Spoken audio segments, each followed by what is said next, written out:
सर्वप्रथम आपल्या सर्वांचं हार्दिक स्वागत the officer your personal mentor या आपल्या प्लॅटफॉर्मवरती.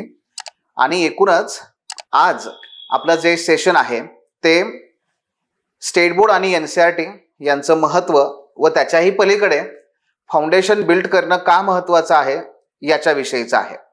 मित्रांनो, येणाऱ्या आगामी कालखंडामध्ये जे विद्यार्थी UPSC ची तयारी करतायत 2026च्या अटेम्प्ट करिता आणि MPSC चे जे 2025चा अटेम्प्ट असणार आहे त्याच्यासाठी जे तयारी करतायत या सर्व विद्यार्थ्यांसाठी आपलं आजचं हे सेशन आहे. फाउंडेशन कोर्स किंवा एकूणच आपला या स्पर्धा परीक्षेच्या यशाचा पाया कसा घालायचा याच्याविषयी आपल्याला चर्चा इथे करायची आहे. बघा, याची सुरुवात करूयात एका अत्यंत महत्त्वाच्या मुद्द्याने. जो मुद्दा मी तुम्हाला सांगणार आहे त्यामुळे घाबरू नका, पण त्याच्याबद्दल आपण सजग असणं, अवेअर असणं, आपल्याला त्याबद्दल अवेअरनेस असणं हे फार गरजेचं आहे. आणि ते म्हणजे काय मित्रांनो, या परीक्षेचं नाव काय बरं? स्पर्धा परीक्षा. स्पर्धा परीक्षा. मग या स्पर्धेचा जर आपण एका बाजूने विचार केला, या स्पर्धेचा आपण एका बाजूने विचार केला तर डेफिनेटली या स्पर्धा परीक्षेमध्ये उत्तीर्ण होण्याचं किंवा पास होण्याचं, यशस्वी होण्याचं जे प्रमाण आहे हे खूप कमी आहे. नक्कीच ते खूप कमी आहे. अगदी आपण UPSCचा विचार केला तर 0.1% असंही आपल्याला ते म्हणता येऊ शकतं. आणि मग या 0.1% मध्ये जर आपल्याला यशस्वी व्हायचं असेल तर नक्की काय करावं लागेल, नाही का? आपल्याला त्या क्लटरमधून, त्या गर्दीतून बाहेर पडायचं आहे आणि ते यशस्वी व्हायचं आहे. जर आपल्याला यशस्वी व्हायचं असेल आणि या चोजन फ्यू म्हणजे काय हो, त्या निवडक मोजक्या अशा एलिट क्लबमध्ये जर आपल्याला सहभागी व्हायचं असेल तर डेफिनेटली हे लक्षात घ्या की आपल्याला सुद्धा तिथे काहीतरी एक्स्ट्रा ऑर्डिनरी आपल्याला प्रूव्ह करावं लागेल. आणि हे प्रूव्ह केल्याशिवाय आपण या 0.1%च्या क्लबमध्ये नाही जाऊ शकत. आपल्याला वेगळं काही करायचं नाहीये. जे करायचंय ना ते बेस्ट करायचंय. लक्षात ठेवा, वेगळं काही करायचं नाहीये. जे करायचंय ते बेस्ट करायचंय आणि त्या चोजन फ्यू मध्ये यायचंय, त्या निवडक लोकांमध्ये पोचायचंय. लक्षात घ्या, कारण जेवढी टफ कॉम्पिटिशन तेवढे त्यातून मिळणारे रिटर्न सुद्धा तेवढे जास्त आहेत. त्यातून मिळणारे रिटर्न्स सुद्धा जास्त आहेत. तुम्ही विचार करा ना, तृतीय श्रेणी किंवा चतुर्थ श्रेणी कर्मचाऱ्यांच्या भरतीमध्ये जागांची संख्या ही नेहमी 4,000, 5,000, 10,000 अशा पद्धतीने असते. ठीक आहे, पण तिथे मिळणारे रिटर्न सुद्धा तेवढेच कमी असतात. त्यांना मिळणारा पगार, त्यांना मिळणारे वेतन श्रेणी, त्यांना मिळणारे फायदे हे तेवढेच कमी असतात, अधिकार कमी असतात. पण जसजसं आपण चतुर्थ श्रेणीकडून क्लास 1 आणि सुपर क्लास 1 पोस्टकडे जातो, म्हणजे जिल्हाधिकारी साहेबांकडे जातो, तर अवघ्या सगळ्या ह्या जिल्ह्यामध्ये एक जिल्हाधिकारी आहे, एकटाच आहे तो, आणि तो सगळा जिल्हा सांभाळतोय. तर डेफिनेटली ते पद हे तेवढ्याच जबाबदार, तेवढंच महत्वाचं आहे. आणि तिथे आयोगाला, प्रशासनाला तेवढाच जबाबदार आणि सक्षम व्यक्ती आवश्यक आहे. आणि म्हणून ते तेवढीच कॉम्पिटिशन टफ ठेवतात. पण या कॉम्पिटिशन मध्ये जो स्वतःला प्रूव्ह करतो तो डेफिनेटली या परीक्षेमधून खूप चांगले रिटर्न्स पण मिळवतो. आणि म्हणून इथं काय आहे, high risk high gain. High risk high gain हा फंडा त्या ठिकाणी आहे. पण रिस्क नेहमी घ्यावीच लागते आयुष्यात. मला इथून दुकानाला जायचंय तर रस्त्यावरून चालत जाण्याची मला रिस्क घ्यावीच लागते हो. रिस्क आपण आयुष्यामध्ये प्रत्येक ठिकाणी आपण घेत राहतोच, हे त्याच्याबद्दल अडचण नाहीये. मग मुद्दा कुठे येतो अडचणीचा, तो म्हणजे की रिस्क, फक्त रिस्क असेल, सो रिस्क प्लस रिस्क, तर ती रिस्क वाढवतीये. आपल्याला काय करायचंय, आपण जे रिस्क घेतोय ना ती कॅल्क्युलेटेड स्वरूपात करता येईल का, ती रिस्क कमी करता येईल का, किंवा ते रिस्क जे आहे तिचं मॅनेजमेंट करता येईल का. तर रिस्क मॅनेजमेंट आपल्याला शिकावं लागेल. आणि म्हणून काय होतं की जेव्हा आपण रस्त्यावरून चाललोय तर रस्त्यावरून जात असताना आपल्याला माहित असतं की मला रिस्क आहे, ऍक्सिडेंटची रिस्क आहे, पण त्या रिस्क आपण मॅनेजमेंट करतो. म्हणजे कसं, वेगावरती नियंत्रण असणं, दारू पिऊन त्या ठिकाणी गाडी न चालवणं. त्याच्या बरोबरीने दुसरा मुद्दा काय असतो, तो म्हणजे आपलं वाहन, त्याची व्यवस्थित देखभाल प्रत्येक ठिकाणी करणं. हे काय करतोय आपण, रिस्क मॅनेजमेंट करतोय की नाही. अगदी त्याच पद्धतीने या स्पर्धा परीक्षेमध्ये सुद्धा जर आपल्याला यशस्वीपणे पुढे जायचं असेल तर रिस्क मॅनेजमेंट करणं सुद्धा गरजेचं आहे. आणि हे रिस्क मॅनेजमेंट काय असतं तर मित्रांनो, जेव्हा तुम्ही या स्पर्धा परीक्षेची तयारी करताय तेव्हा त्यातला पहिला महत्वाचा मुद्दा नेहमी लक्षात ठेवायचा आहे, नो शॉर्टकट्स. No shortcuts. कुठल्याही प्रकारे शॉर्टकट्स मारू नका, त्याने रिस्क वाढते, कमी होत नाही. शॉर्टकट मारू नका. आणि दुसरा मुद्दा तो म्हणजे प्रोसेस आहे, त्या प्रोसेसमधून आपल्याला जावं लागेल आणि या प्रोसेसमधून जाऊन स्वतःच्या क्षमता विकसित करून आपल्याला हे यश मिळवावं लागेल. आणि हे करण्यासाठी आपल्याला स्वतःमध्ये त्या क्षमता विकसित करायच्या आहेत, स्वतःला ते काबिल बनवायचं आहे, स्वतःला इलिजिबल बनवायचं आहे. आणि म्हणून काय असतं बघा, प्रत्येकालाच IAS व्हायचंय, प्रत्येकालाच अधिकारी व्हायचंय. व्हायचंय म्हणजे काय, डिझायर. डिझायर आहे की नाही, पण त्याच्या अगोदर डिझर्व केलं पाहिजे. तुम्ही नाही अरे खरंच याला पोस्ट द्या, काय पात्रता आहे, काय व्यक्तिमत्व आहे, काय ज्ञान आहे, काय क्षमता आहे हे. आणि म्हणून काय, deserve before desire. Deserve before desire म्हणजेच जर तुम्ही त्यासाठी पात्रता तुमची सिद्ध करत असाल तर आयोगाला काय हो तुम्हाला घ्यायचंय. आयोगाला तुमच्यासारखे विद्यार्थीच हवे आहेत की जे पात्र आहेत, जे सक्षम आहेत, जे खरंच काहीतरी करून दाखवतील या समाजासाठी, तर त्यांना तेच हवेत. मग तुम्हाला फक्त काम काय करायचंय, तुम्हाला तेच अधिकारी बनण्यासाठीची पात्रता फक्त सिद्ध करायची आहे. आणि म्हणून नेहमी लक्षात ठेवा, डिझर्व बिफोर डिझायर. मग डिझर्व कसं करायचं, स्वतःला पात्र कसं बनवायचं, क्षमता कशी विकसित करायची, मित्रांनो याचंच पहिलं पाऊल आहे ते म्हणजे फाउंडेशन. हे फाउंडेशन सगळ्यात महत्वाचं आहे आणि हे फाउंडेशन बनवल्याशिवाय आपल्याला पुढे जाता येत नाही. आणि मग पुन्हा एकदा ज्यांच्यापासून आपण सुरुवात करूयात ते म्हणजे छत्रपती शिवाजी महाराज. छत्रपती शिवाजी महाराज प्रत्येक आयुष्यातला एकही असा घटक नाही हो जिथे आपल्याला शिवबांचं असं त्यांच्या आयुष्यातला एखादा प्रसंग उपयोगाला येत नाही. एकही असं जीवन नाहीये, क्षेत्र नाहीये. प्रत्येक ठिकाणी शिकण्यासारखं, आयुष्य आपलं कमी पडेल एवढं शिकण्यासारखं आपल्याला महाराजांकडून आहे. मग घेऊया ना आपल्या परीक्षेमध्ये त्यांच्या या सगळ्या दृष्टीचा वापर करूया आणि वापर करून आपण यशस्वी होऊया आणि पुन्हा एकदा या जनकल्याणासाठी काम करूया. मग जर महाराजांचा विचार केला मित्रांनो, तर महाराजांनी सुद्धा काय केलं, पहिल्यांदा आपलं फाउंडेशन पक्का करून घेतलं आणि मग त्यांनी काय केलंय, सविस्तर सगळीकडे विस्तार करायला सुरुवात केली. पहिल्यांदा फाउंडेशन म्हणजे काय, महाराजांना हे माहिती होतं की माझं स्वराज्य हे किल्ल्यांवर अवलंबून आहे. का किल्ले, कारण किल्ले हे अवैध आणि किल्ला जिंकणं हे इतर गनिमांना शक्य नाहीये. मग किल्ले मला जिंकायचे आहेत आणि किल्ले उभाही करायचे आहेत. महाराजांनी स्वराज्याची पायाबांधणी करत असताना गड किल्ल्यांना सर्वाधिक महत्व दिलं. त्यांच्या पायाचा म्हणजे एकूण ह्या स्वराज्याचा जो पाया होता तो गड किल्ले होता. आणि जसं गड किल्ले अभेद्य होते तसंच मित्रांनो स्वराज्याचा आणखी एक पाया होता तो म्हणजे मावळे. ते मावळे हे दुसरे अभेद्य असे त्या पाया होते. या मावळ्यांना कुणीही पराजित करू शकत नव्हतं. शेवटी औरंगजेब थकला, मेला. शेवटी मुघलांना इथून पळून जावं लागलं, पण मावळे थांबले, तिथेच पाय रोवून थांबले. हा पाया होता, स्वराज्याचा हा पाया होता. दुसरा मुद्दा. आणि तिसरा मुद्दा माहितीये महाराजांनी काय केलं, स्वराज्याचा पाया कुठे रोवला होता, तो म्हणजे जनसामान्यामध्ये. म्हणजे बघा शेवटी जेव्हा संभाजी महाराजांची क्रूर हत्या केली जाते, राजाराम महाराजांना शेवटी जिंजीच्या किल्ल्याकडे जावं लागतं, तेव्हा महाराष्ट्रातलं आंदोलन, महाराष्ट्रातलं हे स्वराज्याचं आंदोलन हे जन आंदोलन बनतं. आणि हे जन आंदोलन का बनू शकतं, कारण प्रत्येकाच्या हृदयामध्ये अंतःकरणामध्ये महाराजांनी पाया रोवलेला होता या स्वराज्याचा. मित्रांनो स्वराज्याचा पाया रोवल्याशिवाय हे स्वराज्य उभं राहू शकलं नाही. पुढे ते या भारतातलं सर्वाधिक प्रभावी असं साम्राज्य होऊ शकलं नाही. आणि म्हणून पाया फार महत्वाचा आहे.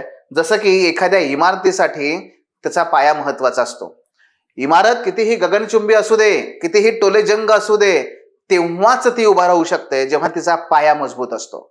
आणि म्हणून आपल्याला सुद्धा जर घवघवीत यश मिळवायचं असेल वर्णनात्मक ह्या परीक्षेमध्ये येणाऱ्या 2025 राज्यसेवा आणि 2026 UPSC मध्ये, तर आपल्याला सुद्धा आपला पाया मजबूत करावा लागेल. याचं तुम्हाला मी प्रत्यक्ष उदाहरण सांगतो. पॉलिटी, बरेचसे आपले बिचारे विद्यार्थी काय करतात की क्लास लावला, क्लासवाला काय करतो, येतो डायरेक्ट त्यांच्यावरती तो बंबाडिंग, काय अरे पॉलिटी घे, लक्ष्मीकांत घे, वाचायला सुरू कर. अरे पण पॉलिटी, लक्ष्मीकांत, मुख्य परीक्षेमध्ये प्रश्न काय विचारतायत, पॉलिटिक्स मधलं लक्ष्मीकांत ते किती डील करतंय. मित्रांनो, लक्ष्मीकांतच्या पुस्तकातून फक्त आपल्याला फॅक्च्युअल डेटा मिळत जातो, फॅक्च्युअल डेटा मिळत जातो. तुम्हाला लक्ष्मीकांत ॲनालिटिकल ॲबिलिटी डेव्हलप करून देऊ शकत नाही, हे लक्षात घ्या. मी तुम्हाला एक उदाहरण सांगतो. बघा, विचार करा की तुम्ही तुमचं घर आठवा, तुमचं गाव आठवा, तुम्ही शहरातले असाल तर तुमचं नगर आठवा. ठीक आहे. आता स्वतःला एक प्रश्न विचारा, म्हणजे मी विचारतो तुम्हाला, फक्त ऐका प्रश्न. ते म्हणजे भारतीय राज्यघटनेने मूलभूत अधिकार आपल्याला दिलेले आहेत की नाही. मग हे मूलभूत अधिकार तुमच्या गावातल्या लोकांना पण आहेत का? बोला, आहेत? करा विचार. आहेत? आहेत की नाही? तुमच्या गावातल्या लोकांना पण मूलभूत अधिकार आहेत. ओके, बरं, ठीक आहे. आता पुढचा प्रश्न, मग तुमच्या गावातल्या लोकांना मूलभूत अधिकार आहेत हे सत्य. आता दुसरं, हे मूलभूत अधिकार नक्की किती आहेत, कसे आहेत, काय त्याच्याबद्दल तरतूद आहे, हे मात्र तुमच्या गावातल्या लोकांना काही माहिती आहे का? काय माहिती आहे? ते माहीत नाही म्हणून त्यांच्या आयुष्यात काही फरक पडलाय. ते माहीत नाही म्हणून त्यांना एक वेळचं जेवणच मिळत नाही. ते माहीत नाही म्हणून त्यांना रात्री झोप लागत नाही. हे त्यांना माहीत नाही म्हणून त्यांना जीवनच जगता येत नाहीये. असं काही आहे का? आहे का? असं विचार करा. नाही ना.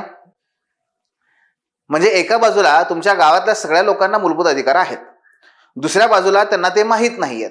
पण माहीत नाहीये म्हणून त्यांना काही फार त्यांच्या आयुष्यामध्ये फरक पडत नाही. बरोबर की नाही? बरोबर, त्यांना त्यांचं जीवन जगता येतंय. ओके, मग माझा प्रश्न आता तुम्हाला असा आहे की ते म्हणजे, जर मूलभूत अधिकार आहेत पण माहीत नाहीत किती आहेत, कसे आहेत, पण तरी त्यांच्या आयुष्यात काही फरक पडत नाहीये, ते छानपैकी आपलं आयुष्य जगतायत, तर मग मूलभूत अधिकार द्यायचेच कशाला? मूलभूत अधिकार असावेतच कशाला? मूलभूत अधिकार असले काय नसले काय, सर्वसामान्य लोकांच्या आयुष्यात काही फरक पडतच नाहीये. मग काय करायचं? मूलभूत अधिकार उगीच्या उगी ते राज्यघटना मोठी करून ठेवायची. काढून टाकू आपण सगळे मूलभूत अधिकार. काढायचे? काय करायचं? काढायचं नको, ठेवायचंय. का ठेवायचंय? मग काही फरक पडतोय लोकांच्या आयुष्यात? नाही पडला. प्रश्न पडला का? सांगा ना मला. भारतातल्या 1,40,00,000,000 जनतेपैकी किती लोकांना मूलभूत अधिकार सगळेच्या सगळे पाठ आहेत? स्वतःला विचारा. सगळे कलम मला सांगा बरं. सांगा, आहेत पाठ? नाहीये. मग काय करायचं याला ठेवून? प्रश्न पडतोय. हा प्रश्न पडणं आणि त्याचं उत्तर शोधण्याचा प्रयत्न करणं म्हणजे चिकित्सा. याला म्हणतात चिकित्सा, याला म्हणतात चिकित्सक दृष्टिकोन, याला म्हणतात क्रिटिकल पर्स्पेक्टिव्ह. मित्रांनो, हे जे मी तुम्हाला विचारलं ना, हे उत्तर शोधा बरं, जाऊन लक्ष्मीकांत मध्ये शोधा. बघा मिळते का तुम्हाला? पैज लावून सांगतो, तुम्हाला ते 100% मिळणार नाही. का? कारण लक्ष्मीकांत मध्ये धाड धाड धाड धाड काय, हे आर्टिकल आहे, हे आर्टिकल आहे, हे आर्टिकल आहे, ह्याच्यामध्ये हे तरतूद आहे, ह्याच्यात हे तरतूद आहे, ह्यात हे तरतूद आहे, या घटनादृष्टीनुसार हे बदललं, याच्यानुसार हे बदललं, सुप्रीम कोर्ट याच्यावर असं म्हणतं. याच्या पलीकडे लक्ष्मीकांत काही देत नाही आणि मुख्य परीक्षेमध्ये म्हणून त्याचा फारसा उपयोग होत नाही. मुख्य परीक्षेमध्ये तुम्हाला चिकित्सक दृष्टिकोन पाहिजे, आणि हा चिकित्सक दृष्टिकोन कुठून मिळेल? तर ते म्हणजे तुमच्या फाउंडेशन मधून, तुमच्या फाउंडेशन मधून मिळेल मित्रांनो. आणि म्हणूनच म्हणतोय, लक्षात घ्या की सुरुवातच आपली चुकीच्या पद्धतीने करू नका. जोपर्यंत फाउंडेशन पक्क होत नाही तोपर्यंत तुम्हाला यासारख्या प्रश्नांची उत्तरं मिळणार नाहीत मिळणार. की का महत्वाचे राज्यघटना? पेन काढा, वही काढा आणि लिहा बरं उत्तर. तिथे एक पान भरून लिहा की एखाद्या देशाला राज्यघटना का महत्वाची असते. जर तुम्ही हे लिहू शकलात तर याचा अर्थ तुम्ही काय करा, लगेचच त्या ठिकाणी मेन कोर्सकडे वळा, काही हरकत नाहीये. पण जर तुम्ही याचं उत्तर लिहू शकत नसाल तर याचा अर्थ असा आहे, आपला पाया पक्का नाहीये, अजून तो कच्चाच आहे. आपल्याला तो घडवावा लागेल की जिथे मूळ प्रश्नाचं मला उत्तर येत नाहीये की राज्यघटना एखाद्या देशाला का महत्वाची आहे, येते लक्षामध्ये? आणि म्हणून मित्रांनो काय करायचंय, फाउंडेशनकडे वळा. अगोदर फाउंडेशन पक्क करा, मग बाकीचं आहे. हो बघा, पायालाच वेळ लागतो, इमारत उभी करायला वेळ लागत नाही, हे लक्षात घ्या नेहमीच. ओके, मग जाऊयात पुढे. आपल्या या फाउंडेशन मध्ये आपल्याला काय काय करायचंय बघा.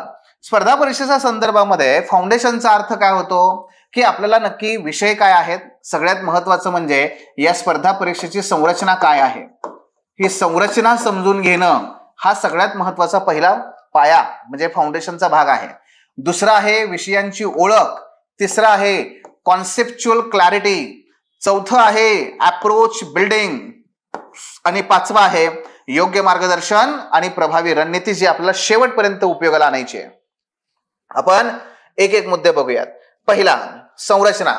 जर संरचनेचा विचार कराल, ठीक आहे, काय म्हणतो आपण, जर एखाद्या खेळामध्ये आपल्याला प्रावीण्य मिळवायचं आहे, एखाद्या खेळामध्ये आपल्याला जर ट्रॉफी जिंकायची आहे, तर अगोदर काय केलं पाहिजे, त्या खेळाचे नियम समजून घेतले पाहिजेत. बरोबर की नाही? क्रिकेट खेळतोय तर बॅटनच बॉलला मारावं लागेल, आहे की नाही? फुटबॉल खेळतोय तर पायानेच बॉलला मारावं लागेल, आणि टेनिस खेळतोय तर रॅकेटनेच त्या बॉलला मारावं लागेल. गेटिंग? नियम कळला पाहिजे ना.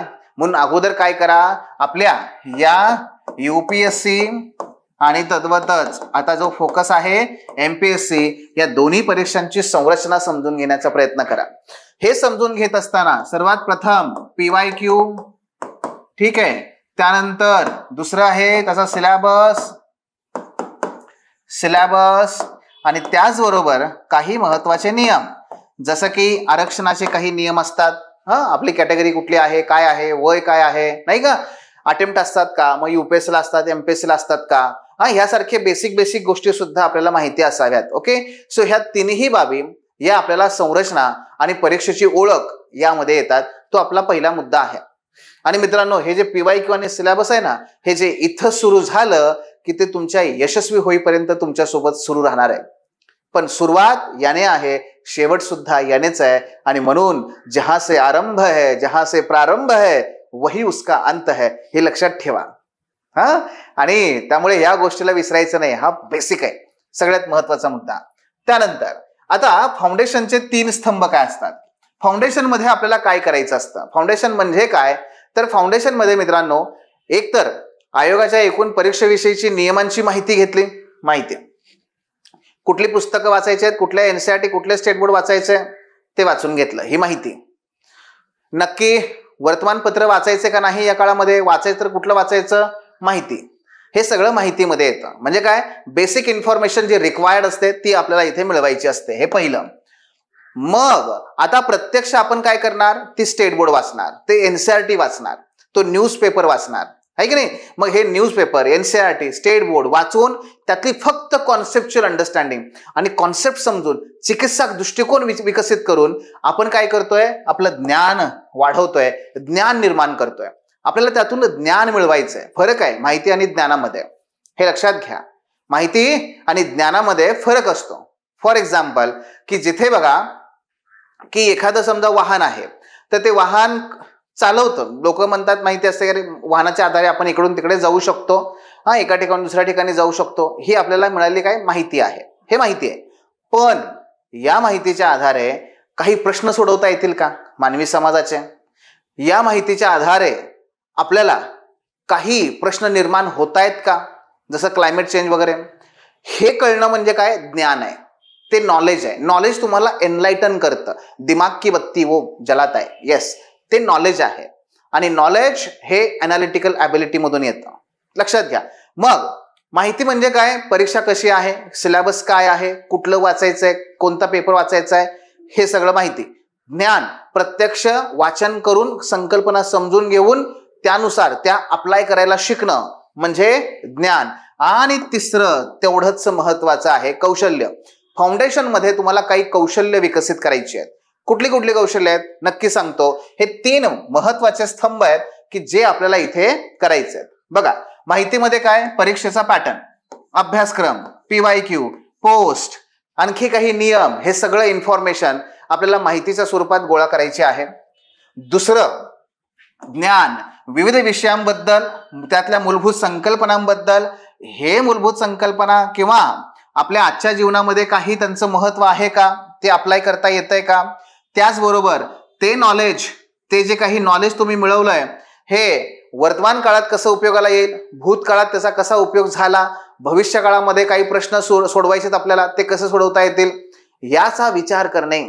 नुसता भूगोल वाचायचा नाहीये, तर भूगोल महाराजांनी स्वराज्य उभा करण्यासाठी भूगोलाचा कसा वापर करून घेतला, आज माझ्या देशाचा भूगोल काय आहे आणि त्याचा माझ्या जीवनावर काय परिणाम होतोय, आणि उद्या जे ग्लोबल वॉर्मिंग आणि क्लायमेट चेंजचे प्रश्न सोडवायचे आहेत त्यासाठी मला भूगोलाचा काय उपयोग होईल. आज दरडींचं प्रमाण खूप वाढलंय कोसळण्याचं, उद्या ते मला थांबवायचंय एक अधिकारी म्हणून, कसं करता येईल, हे काय आहे नॉलेज. हे विचार करणं मित्रांनो, विचार करणं. डिस्क्रिप्टिव्हच्या परीक्षेमध्ये आणि ऑब्जेक्टिव्ह मध्ये फरक काय असतो माहितीये, ऑब्जेक्टिव्हची परीक्षा ही खूप मोठ्या प्रमाणात पाठांतरावर भर देते, डिस्क्रिप्टिव्हची परीक्षा ही खूप मोठ्या प्रमाणात विचारांवर भर देते. हे नेहमी लक्षात ठेवा, विचारांवर भर देते, तुम्हाला विचार करायला ती उद्युक्त करते आणि तुमचा मजरा नेहमी एनलायटन करते. आणि त्याचबरोबर कौशल्य, याच काळामध्ये फाउंडेशन मध्ये काय काय कौशल्य आपल्याला विकसित करायची आहेत, काय काय, तर बघा वाचायचं कसं.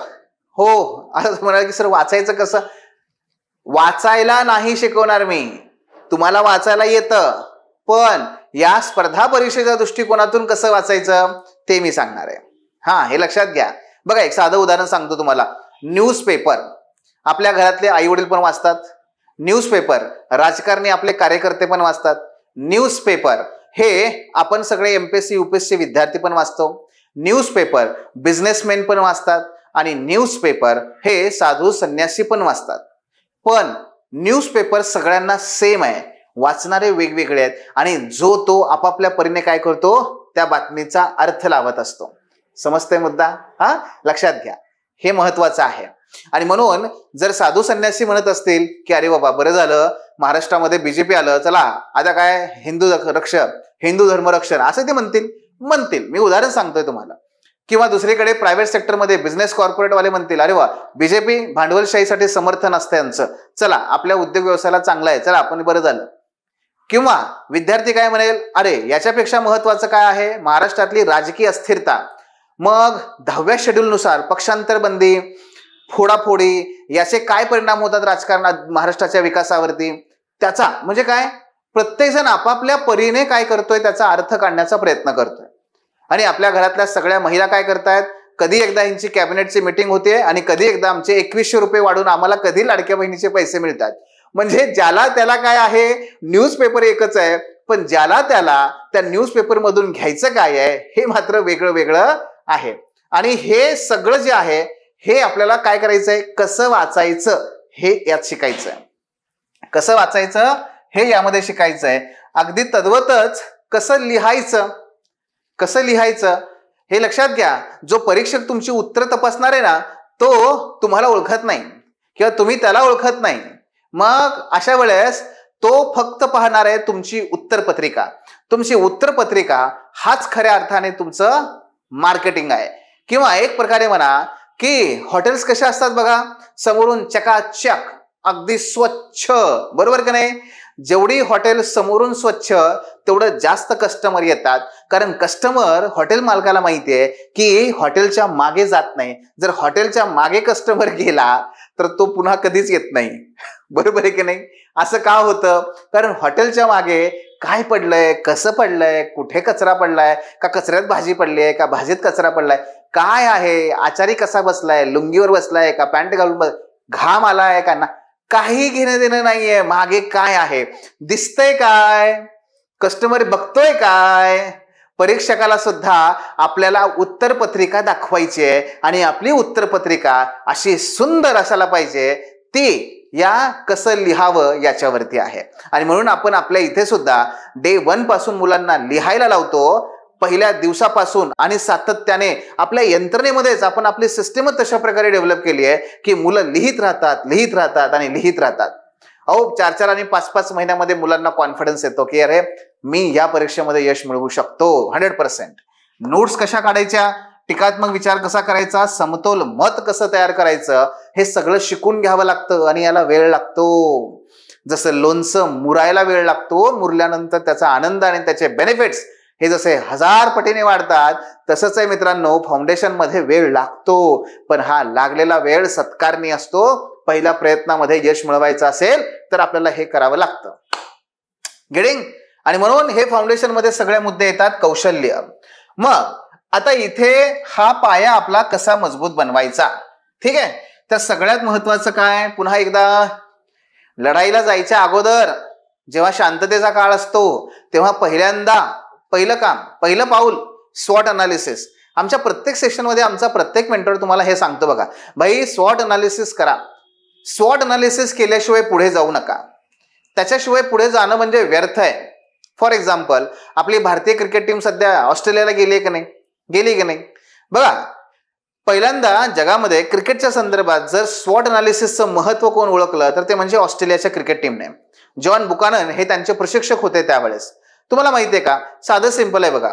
ऑस्ट्रेलियाची क्रिकेट टीम काय करते? भारतीय संघासोबत खेळायचं म्हणलं की त्यांच्या क्रिकेट टीम मध्ये फास्ट बॉलर सर्वात जास्त घेते. कारण त्यांना माहिती आहे भारतीय खेळाडूंना फास्ट बॉलिंग वरती खेळता येत नाही. हे ते करतात की नाही?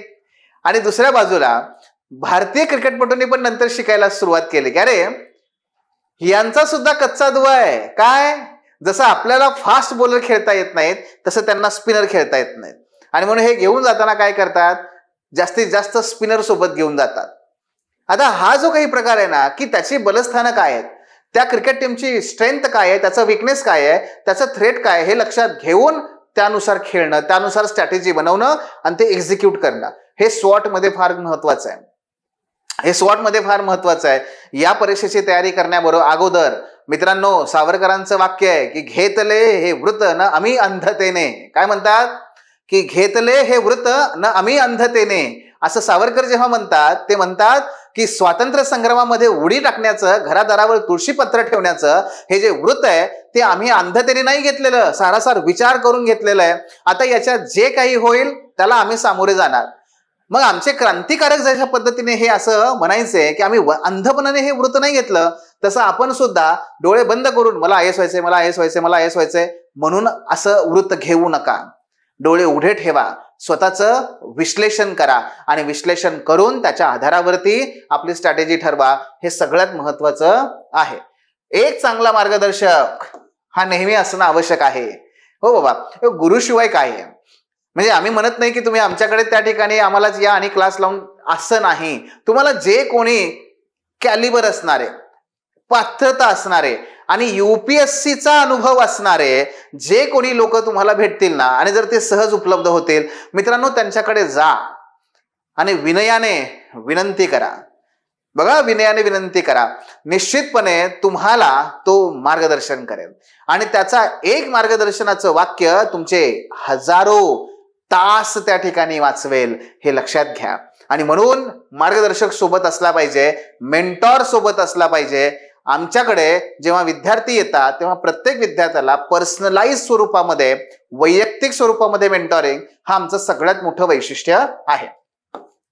पाठ्यपुस्तकं आणि NCERTचं वाचन करणं. आता स्टेट बोर्ड वाचायला काही आमची मुलं मागे पुढे बघत नाहीत, पण NCERTचं नाव काढल्या हे आहेच काय, हे अजून इथं म्हणणार हे वाचावं लागते काय? वाचावं लागतं का? अरे वाचायलाच पाहिजे. मग पण सर ते इंग्रजी जमत नाही ना, फारच कठीण जातो, फार वेळ जातो. बाळा, उद्या अधिकारी झाल्यानंतर मग तुला येतील ना भेटायला लोक, चीन मधली, जपानीज मधली, तेव्हा तू काय करणार? ते इंग्रजीच बोलणार तुला. मग तू काय करणार? या फक्त असंच करणार का चवम्याव करणार? काय करणार? काय आपल्याला आज ना उद्या इंग्लिश घडवायची आहे का नाही? आणि बघ, इंग्रजी असू दे, कोणतीही भाषा असू दे, ही भाषा विकसित करणं हे दररोजच्या कणाकणाने विकसित होणारं काम आहे. कौशल्य आहे ना, कुठलंही कौशल्य कणाकणाने विकसित करता येतं. त्यासाठी काही फार प्रयत्नांची गरज आहे का? नाही रे. 10-15 मिनिटं जे करतोयस ना त्याच्यामध्ये फक्त सजगतेने अवेअरनेस आणलास ना की इंग्रजी भाषेवर प्रभुत्व मिळतं. बरं ठीक आहे, सुरुवातीला वेळ नाहीये. आता आपण कालचं सेशन आपण पाहिलंय की आपल्याकडे येणारा अटेम्प्ट द्यायचा आहे, फार वेळ नाहीये, हरकत नाही, काही प्रॉब्लेम नाहीये. सगळ्या NCERT वरती आपण आपल्या फाउंडेशन मध्ये अतिशय सविस्तरपणे प्रत्येक चॅप्टर नुसार आपल्या मेंटर्सनी लेक्चर सिरीज तयार केलेली आहे. प्रत्येक चॅप्टर वरती अतिशय डिटेल लेक्चर आहेत आणि त्या प्रत्येक चॅप्टर वरती मराठीतून PDF आणि PPTs त्या ठिकाणी उपलब्ध असतात. जर तुम्ही ते पहिल्यांदा लेक्चर केलं, तुम्ही ते पहिल्यांदा वाचलत ना, तर तुम्हाला तो एनसीईआरटीचा चॅप्टर इंग्लिश मधून वाचायला मग काहीच अवघड जात नाही, तो पटकन होऊन जातो. मात्र त्याला पर्याय नाहीये. आणि हे लक्षात ठेवा, बाजारातली पावडर आणून खाऊन पोटाची बिस्किट तयार करणं हे शाश्वत नसतं, हे शाश्वत नाही. त्यामुळे एनसीईआरटीचा जिस्ट, एनसीईआरटीचं सारांश हे वाचत बसू नका, त्याचा काडी मात्र उपयोग नाहीये. वेळ वाया घालवताय ते वाचू नका. आणि त्याचबरोबर वाचन, लेखन, विचार हे सुरू करायचं आहे. स्वॉट अनालिसिस बद्दल मी आता सांगितलं, हे का महत्वाचं आहे, कशा पद्धतीने. मार्गदर्शक हा तेवढाच महत्वाचा आहे. लक्षात घ्या, जगातली कुठलेही महान थोर पुरुष आणि स्त्रिया आठवा, त्या थोर स्त्रिया आणि पुरुषांच्या पाठीमागे नव्हे, त्यांच्या डोक्यावर नेहमी त्यांच्या गुरुचा वरदहस्त आहे. आणि म्हणून मित्रांनो लक्षात घ्या, जर आपल्याला हे जे अत्यंत आव्हानात्मक असणारं ध्येय साध्य करायचं आहे, तर पदोपदी आपल्या बोटाला धरून घेऊन जाणारा आपला मार्गदर्शक सोबत असला पाहिजे. तो गरजेचा आहे, तो महत्वाचा आहे. तो शोधा. तो तुमचा मित्र, तुमचा सखा, तुमचा एखादा मोठा भाऊ, मोठी बहीण, किंवा एखादा तुमचा मित्र मोठा जो यशस्वी झालाय तो, किंवा ज्याने UPSCचे परीक्षा दिलेल्या आहेत, अनुभव घेतलेले आहेत, मुलाखत दिलेले आहेत, अशाच लोकांकडून मार्गदर्शन घ्या. कारण जसं या डिस्क्रिप्टिव्हचा पॅटर्न घोषित झाला मित्रांनो, तसं MPSCचे ऑब्जेक्टिव्ह 72 हे स्वतःला लगेचच त्या ठिकाणी आम्ही हे पण करू शकतो यारे आमच्याकडे म्हणायला लगेच तयार आहेत. विश्वास ठेवू नका आणि आपल्या आयुष्याशी खेळू नका, बरं का. हे लक्षात घ्या, हे सगळ्यात महत्वाचं आहे. स्टेट बोर्ड एनसीईआरटी याची यादी जी आहे मित्रांनो, ती यादी तुम्हाला नक्की कुठली पुस्तकं वाचायची आहेत, कशी वाचायची आहेत, याची यादी तुम्हाला आपल्या स्टडी प्लॅनर जो आहे त्या स्टडी प्लॅनर मध्ये सुद्धा मिळेल. त्या स्टडी प्लॅनर मध्ये तर काय वन स्टॉप सोल्युशन आहे, ते सगळ्या प्रश्नांची उत्तरे त्यात मिळतात. पण जर तुम्हाला फक्त पुस्तकांची यादी हवी असेल विषयानुसार, तर डेफिनेटली आपल्या ह्या फोन नंबर्सवरती तुम्ही कॉल करा, मेसेज करा किंवा कनेक्ट करा. तुम्हाला त्यातून निश्चितपणे या सगळ्यांची यादी मला पाठवायला आवडेल आणि त्यानुसार तुम्ही त्याचं वाचन करा. जर आपण बघितलं तर या वाचन, लेखन, विचार हा तर मुद्दा आहेच आहे, पण याच्या बरोबरीनेच आत्ताचा जर विचार केला आपण, तर मित्रांनो हा जो फाउंडेशन आहे, या फाउंडेशनसाठी आपल्याकडे फक्त 2 महिने आहेत. एक म्हणजे हा डिसेंबर आणि दुसरा म्हणजे जानेवारी. डिसेंबर 2024 आणि जानेवारी 2025 यामध्ये आपल्याला संपूर्ण या तिन्ही बाबी म्हणजे काय, वाचन, स्टेट बोर्ड एनसीईआरटी यांचं लेखन, उत्तर लेखन सराव, आणि त्याचबरोबर आपलं चिंतन म्हणजे चिकित्सक वृत्ती, ह्या तिन्ही गोष्टी विकसित करायच्या आहेत. मी तुम्हाला पुन्हा एकदा अनुभवातून सांगतोय, लक्षात घ्या की ज्या विद्यार्थ्यांचा पाया पक्का आहे ना, त्यांना पुढे जो आयोगाने दिलेला सिलेबस आहे मित्रांनो, तो सर करणं फार अवघड जात नाही हो. ते सर करणं अवघड जात नाही, ते पटकन व्हायला मदत होते. आणि जे विद्यार्थी शॉर्टकट मारतात आणि याच्याकडे दुर्लक्ष करतात ना, आणि म्हणतात की नाही वेळ नाहीये, कुठं करत बसतो फाउंडेशन, चल पटकन त्या सिलेबसकडे जाऊया, मित्रांनो त्यांना कुठल्याही पद्धतीने यश मिळत नाही. आपल्या महाराष्ट्रातल्या विद्यार्थ्यांचा UPSC मध्ये यश कमी मिळवण्याचं सर्वात महत्वाचं कारण जर काय असेल, तर आमच्या विद्यार्थ्यांचा पायाच पक्का नाहीये. आणि हा पाया पक्का करणं अतिशय महत्वाचं आहे, हे लक्षात घ्या. हा तुमचा बूस्टर आहे, तुम्हाला पटकन त्या ठिकाणी यशापर्यंत घेऊन जाईल. हे करा, याच्याशिवाय पर्याय नाहीये. ओके, आपण काय करतो तर एकूणच आपल्याकडे जेव्हा विद्यार्थी येतो पहिल्यांदा, तेव्हा पहिल्यांदा आल्यानंतर सर्वप्रथम जेव्हा त्याचं ऍडमिशन होतं, तर ऍडमिशन नंतर आपण सगळ्यात महत्वाचं म्हणजे त्याचं स्वॉट अनालिसिस करून घेतो. जेव्हा स्वॉट अनालिसिस, आणि प्रत्येक विद्यार्थ्याचं हे वैयक्तिक स्वरूपामध्ये असतं, जेव्हा वैयक्तिक स्वरूपामध्ये हे अनालिसिस होतं तेव्हाच त्याला कळतं, आणि आम्हालाही कळतं की याला कसा घडवायचा आहे, याला कसा पुढे घेऊन जायचं आहे, हे आम्हाला कळतं. आणि त्यालाही कळतं की हे का असं करतायत आणि का करणं गरजेचं सुद्धा आहे. त्याच्यानंतर मग तुम्हाला डेली टार्गेट्स, बघा काल पण मी सांगितलंय, टाइम मॅनेजमेंट आणि टार्गेट बेस्ड मेथड ह्या दोघांच्या आधारे मग विद्यार्थ्याची काय होते, लर्निंग प्रोसेस स्टार्ट होते. Learning process, development process start होते. आणि त्याचबरोबर त्याची ग्रोथ ही सुरू होते. बघा, लर्निंग, त्यानंतर डेव्हलपमेंट आणि त्यानंतर ग्रोथ, या 3 संकल्पना आहेत. काय फरक आहे सांगता येईल का? वहीमध्ये लिहा. जर ह्या तिघांमधला फरक सांगता आला तर याचा अर्थ पाया मजबूत आहे कुठेतरी. जर हे अजून एक्झॅक्टली सांगता येत नसेल, आपला पाया कच्चा आहे, हे लक्षात घ्या. तुम्हाला NCERT स्टेट बोर्ड वाचण्याची गरज आहे, हे करावं लागेल. मग आपण विद्यार्थ्यांना काय करतो, त्याचं संपूर्ण scheduling, reverse planning, target base method आपण त्याला तिथे अवलंबतो आणि त्याचे डेली, वीकली आणि मंथली या पद्धतीने टार्गेट ठरवून देतो आणि विद्यार्थी ते अचीव करत जातात. याच्यामध्ये जेवढं जर तुम्ही बघितलं तर समजा प्रत्येक टार्गेट असेल, तर यामध्ये समजा एखादा टॉपिक आहे फंडामेंटल राईट, तर या टॉपिक वरती आपण सुरुवातीला काय करतो, विद्यार्थ्यांना टार्गेट दिलं, त्याला माहिती आहे हा मला एका दिवसात का 2 दिवसात कव्हर करायचं हे कळलं. मग त्याच्यानंतर लेक्चर असतं, जे लेक्चर विद्यार्थी अटेंड करतो. या लेक्चर मधून विद्यार्थ्याची कॉन्सेप्च्युअल अंडरस्टँडिंग होतेच, त्याचबरोबर इंटरॅक्शन होतं शिक्षकांसोबत आणि त्याचबरोबर ठीक आहे, त्याला एकूणच त्या विषयाची खूप चांगली समज म्हणजे हेच कॉम्प्रिहेन्शन हे घडून येतं. हे झालं की आता काय करायचंय, रीडिंग करायचं आहे. मग रीडिंग कसं करणार, तर फंडामेंटल राईटचा चॅप्टर जर समजा स्टेट बोर्डमध्ये तो कुठे आहे, समजा तो 10वी मध्ये आहे, 11वी मध्ये आहे आणि 12वी मध्ये आहे, किंवा 9वी मध्ये आहे, 11वी आणि 12वी मध्ये आहे, तर 9वीचा चॅप्टर, 11वीचा चॅप्टर आणि 12वीचा चॅप्टर एकत्र आपल्याला वाचायचं आहे. असं नाही करायचं की 9वीचं पुस्तक घेतलं सलग वाचून काढलं, 11वीचं घेतलं सलग वाचून काढलं, असं नाही करायचं. 9वीचा मधला फंडामेंटल राईट, 11वी मधला फंडामेंटल राईट, 12वी मधला जर असेल तर फंडामेंटल राईट ते, आणि लेक्चर सुद्धा प्रत्येकावरती आपलं सेपरेटच असतं, बरं का. आणि तशाच पद्धतीने जर तुम्ही बघाल तर NCERT यामध्ये सुद्धा फंडामेंटल राईट ज्या 8वीच्या पुस्तकात किंवा 11वीच्या पुस्तकात आहे, ठीक आहे. तर म्हणजे कळलं का तुम्हाला, आपला फोकस सगळा त्या टॉपिकवर आहे, आपला फोकस सगळा सिलेबस आहे. आपण सिलेबस कव्हर करतो, सिलेबस नुसार मग तो पॉइंट स्टेट बोर्ड मध्ये कुठे कुठे आहे त्याच्यावर लेक्चर, त्या सिलेबसच्या पॉइंटनुसार NCERT मध्ये तो कुठे कुठे आहे त्याच्यानुसार लेक्चर, त्याच्यानुसारच रीडिंग आणि त्यानुसारच त्याच्यावरची आन्सर रायटिंग. अशा पद्धतीने ही यंत्रणा चालते, हा सगळा पूर्ण कोर्स चालतो. आणि त्यामुळं काय होतं माहितीये मित्रांनो, मुलं स्टेट बोर्ड किंवा NCERT तर वाचतातच, पण ते सिलेबस नुसार वाचतात.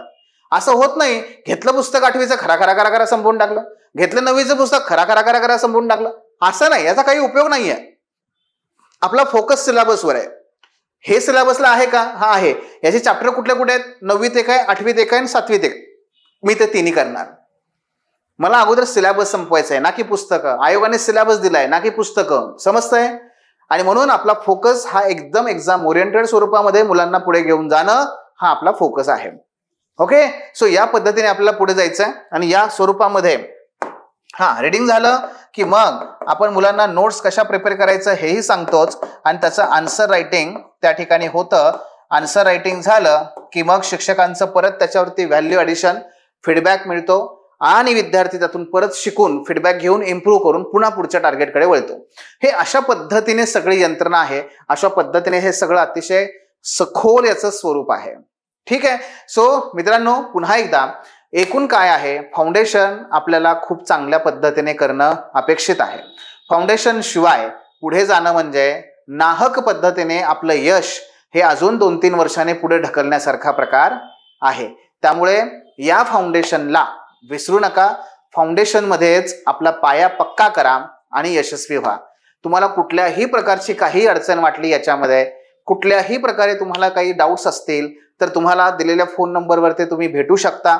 त्याचबरोबर फोन कॉल करू शकता, बोलू शकता, काही अडचण नाहीये. ठीक आहे. धन्यवाद. The officer your personal mentor चॅनलच्या नवनवीन अपडेटसाठी चॅनलला लाईक, सबस्क्राईब आणि शेअर करा. थँक्यू.